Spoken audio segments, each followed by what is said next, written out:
You can pause here to attempt the question yourself. Hello everyone. This is another one of geometry questions that was discussed during the Geometry Week in my WhatsApp and Facebook groups. This is a data sufficiency question, and we're going to start with the recommended approach of looking through the question and writing down which theorems or properties we think are applicable to this question, and then go into solving this question. It will be a very short solution, and let's get started. Okay, so in the figure, we are given that O is the center of the circle, points A, B, and C lie on the circumference, and angle AOC is 150 degrees. So this is given to be 150 degrees. Now here we are going to be careful because we are given that the figure is not to scale.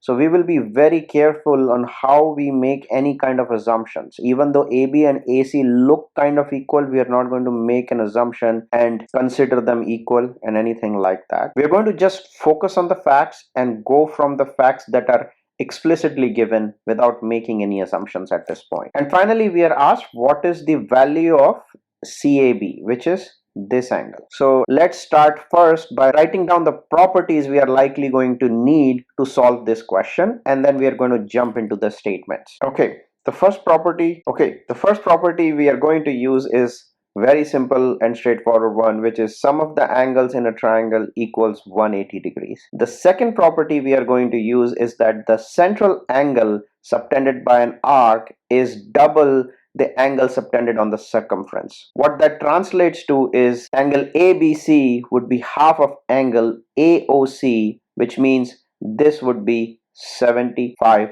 degrees. So let's go into statement 1. In statement 1, we are given that angle C is greater than 30, and we have already deduced that angle B is equal to 75. So my equation, which is sum of the three angles of the triangle is 180, would look like plus angle C equal to 105. So angle A equals 105 minus angle C. So if minimum value of angle C would correspond to maximum value of A, because there is a subtraction here, so the more you reduce C, the more you will increase A. So the maximum value of A would correspond to the minimum value of C, and in this case minimum value of C is given to be 30, which means that maximum value of A will be 75. I can also write it as A is less than 75 because the maximum value is 75. However, it does not give us a unique value, and we need a unique value to answer this question.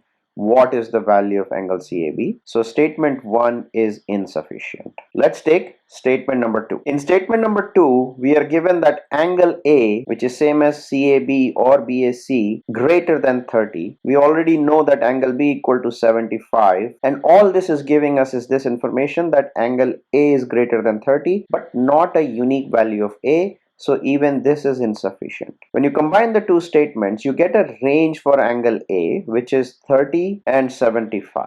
We do not still get a unique value. And for these kind of questions, what is the value of CAB? We need to either get a unique value or have a clear idea that we will get a unique value. Since both of them are not possible here, this is also insufficient. Hence, the answer to this question is E. Both statements together are also not sufficient to answer the question satisfactorily. I hope you like this video. Please press like, and for more such videos, please subscribe to my channel and click on the bell icon to get notified of new videos. Thank you. Have a great day.